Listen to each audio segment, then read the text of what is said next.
Heute, ich werde dir ganz genau zeigen, wie ich selbst übe und besonders wie ich diesem Stück der Säbeltanz von Kastatoyan übe. Ich werde dir meine Methode zeigen, meine Techniken und wie du die für dich selbst anwenden kannst. Hi, mein Name ist Anton Morales, ich bin professioneller Gagger und Autor des Buches Gagge lernen mit Erfolg als Erwachsener.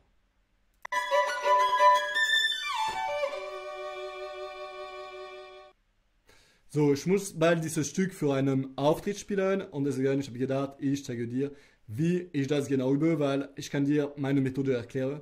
Das ist trotzdem sehr anders, wenn du bei dir selbst, wie ich übe. Und das wird natürlich auch ein bisschen anders sein, als wie du selbst üben solltest, natürlich. So, erstmal, was ich generell mache, das ist, dass ich spiele einmal einen Teil des Stückes im Tempo. Das ist, um erstmal zu sehen, was klappt und was nicht klappt und wo sind die Schwächen und so weiter. So, hier würde nur genau die drei erste Linie spielen, zum Beispiel, und dann ich werde mir merken, was klappt und was nicht. Und ich werde das im Tempo spielen und dann merken, was klappt und was nicht. So, ich mache mal.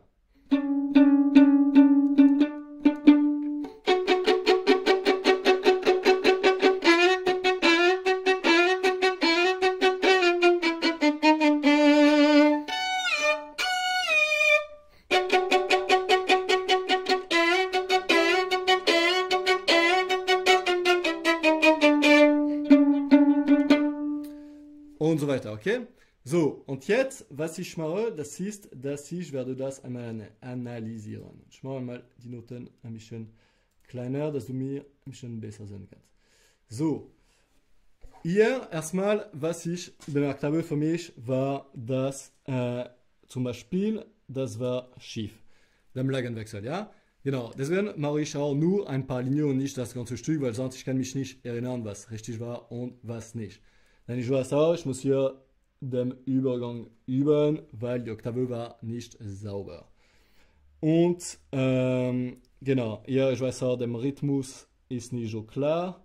Und ich weiß, dass der Klang hier war auch nicht so schön von Anfang an. So, dann ich analysiere und dann ich werde jede Sache einzeln üben, okay? So, vor den Anfang, das Problem war das Tempo, ja? So, eigentlich, so Rhythmus-Tempo. So, am besten, um sowas zu üben wie Rhythmus oder Tempo, das ist es auszusprechen, ja, im Tempo. So, das werde hier es erstmal zum Beispiel aussprechen. Das macht 1 ta, 1 ta, 1 ta, 1 ta, 1 ta, ta, 1, ta, ta, und so weiter, okay? Und dann, ich kann es zum Beispiel, weil an die Schwierigkeit, ja, das ist die Pizzicato. Ich kann es zum Beispiel, erstmal, ich werde es mit dem Bogen stattdessen spielen. Weil das ist einfach. Und dann ich mache es wieder im Pizzicato. Und genau, dann ich frage mich, okay, warum klingt das eigentlich nicht so klar? So, das ist eigentlich, weil es gibt auch kein Klavier dazu und dass ich die Tempo-Schläge nicht genug artikuliere, damit man den Rhythmus erkennen kann. So.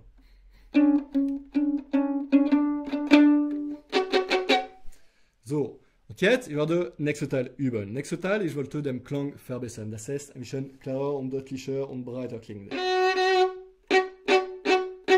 So, erstmal, ich werde es ein bisschen langsamer üben. Ja? Generell für den Klang und die Intonation am besten ist, generell ein bisschen langsamer zu üben. Natürlich, das reicht nicht und dann, ich werde gucken, wie ich machen kann, damit der Klang besser wird. Dafür, ich habe viele Möglichkeiten. Ja? Eins, das ist zum Beispiel, ich kann versuchen, mit ein bisschen noch mehr Gewicht zu spielen, vielleicht noch näher am Steck, die Kontaktstelle ändern oder vielleicht näher am Frosch. Ich werde hier gucken, wie es am besten klingt. Vielleicht muss ich die an tiefer stellen, ein bisschen höher. So, ich werde ein bisschen experimentieren. Ja?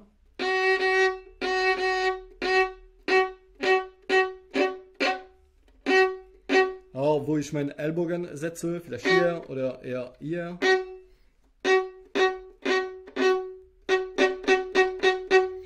Und dann natürlich werde ich das ein bisschen im Tempo versuchen, ja? Weil jedes Mal, dass ich die Finger setze, muss man die immer so für schnelle Stücke, die im Tempo probieren, weil vielleicht können die im langsamen Tempo klappen, aber nicht im schnelleren Tempo. Dann muss man immer die kurz probieren, ja?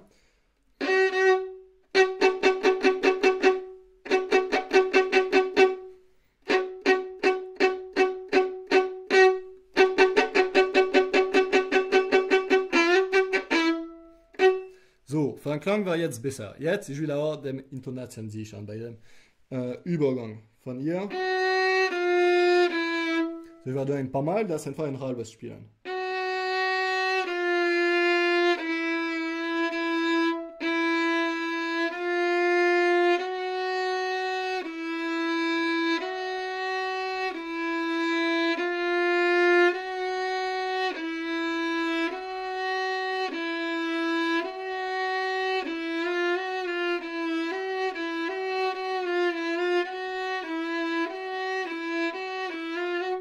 Okay, und was sehr wichtig ist, dass Sie die ganze Zeit sehr entspannt und locker zu bleiben. Das natürlich schwierig ist, selbst für mich, ja. Aber das ist wirklich extrem wichtig. Weil wenn du schon beim Üben gestresst bist oder gespannt bist und dass wenn du langsam übst, dann wenn du wirklich auf eine Bühne kommst oder schnell spielst, dann das wird noch zehnmal schlimmer sein, ja. So.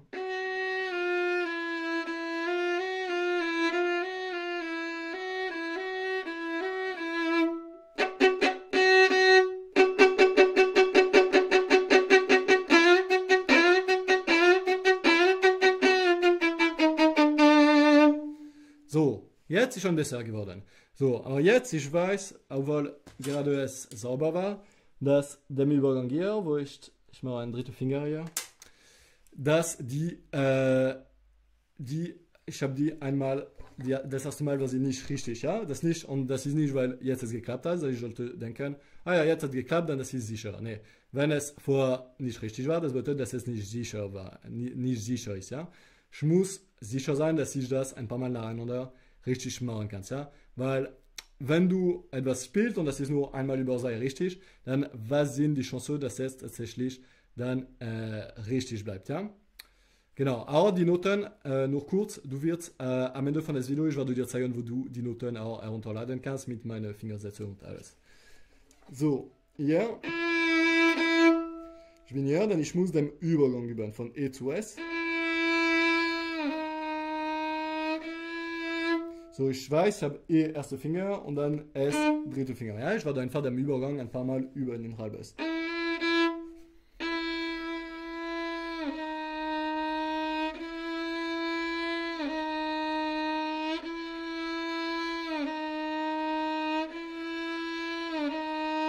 So, wenn ich sehe, okay, ich schaffe das mindestens dreimal nacheinander richtig zu spielen, dann ich mache dasselbe in Viertel.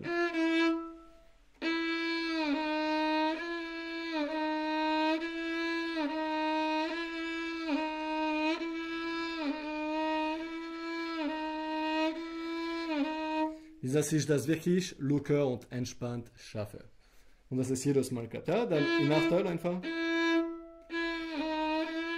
Genau, und wenn ich den Nachteil mache, ich brauche das nicht jetzt die ganze Zeit zu wiederholen, ja, weil sonst ist zu viel, wenn ich mache.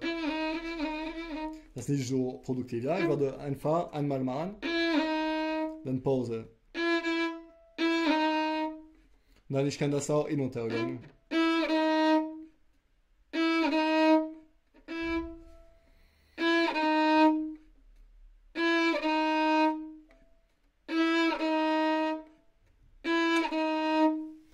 Und ich werde das sehr geduldig üben, ja, das ist sehr wichtig, ja. Viele sind nicht geduldig genug beim Üben, ja. So sehr locker bleiben, geduldig bleiben und das einfach wiederholen, bis es klappt, aber nicht 1000-mal wiederholen, ja. Wenn du brauchst etwas 1000-mal so mehr als 10-mal zu wiederholen, damit es klappt, dann bedeutet, die Übung ist noch zu schwierig, du musst das etwas einfacher machen. Eine andere Übung erstmal machen. So, jetzt ist gut, jetzt werde ich versuchen, es bei dem Stück zu spielen, dem Übergang von Anfang des Taktes. Schief. So, das muss man auch, was wichtig ist, das ist im Kopf bei Lagenwechsel, sie die Töne im Voraus vorzustellen.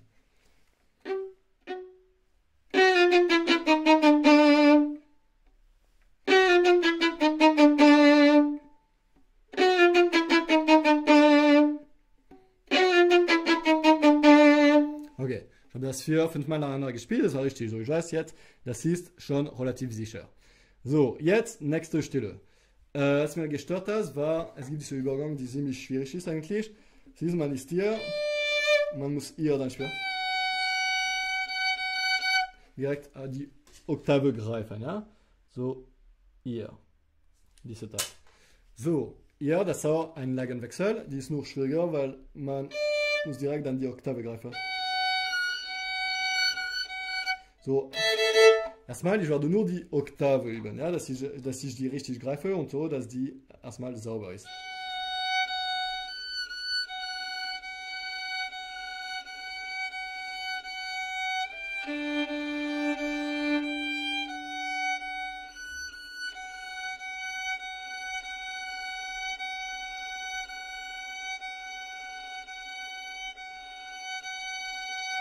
Sehr wichtig, bei sowas, bei Intonation general, sehr leise bleiben und sehr ruhig.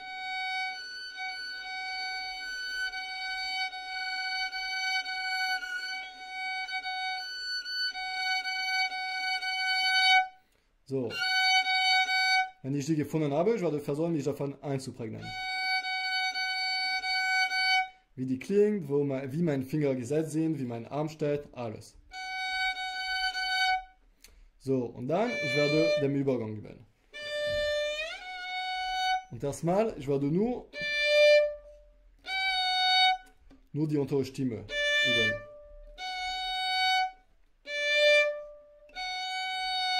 Und dann, ich werde dazu die obere Stimme spielen. Und nacheinander erstmal.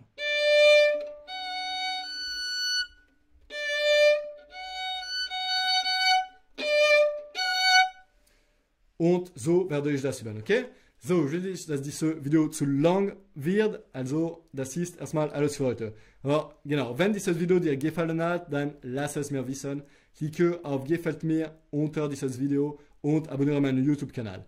Alors, genau, ich zeige dir auch gleich, wie du die Noten herunterladen kannst. Aber erstmal, genau, lass mir in einem Kommentar unter wissen, wenn du dich andere Tutorial wünschst über bestimmte Stücke, sage mir, welche Stücke. Und genau, so, wo kannst du die Noten herunterladen? Die Noten von diesem Stück kannst du eigentlich, klicke einfach auf den Link hier, du kannst sie dann einfach auf bei meiner Website herunterladen, ja? Du musst dann nur deine E-Mail-Adresse eingeben und dann ich schicke dir die Zugangsdaten per E-Mail und dann du kannst direkt die Noten herunterladen. Viel Spaß damit und danke fürs Zuhören und wir sehen uns beim nächsten Video. Tschüss!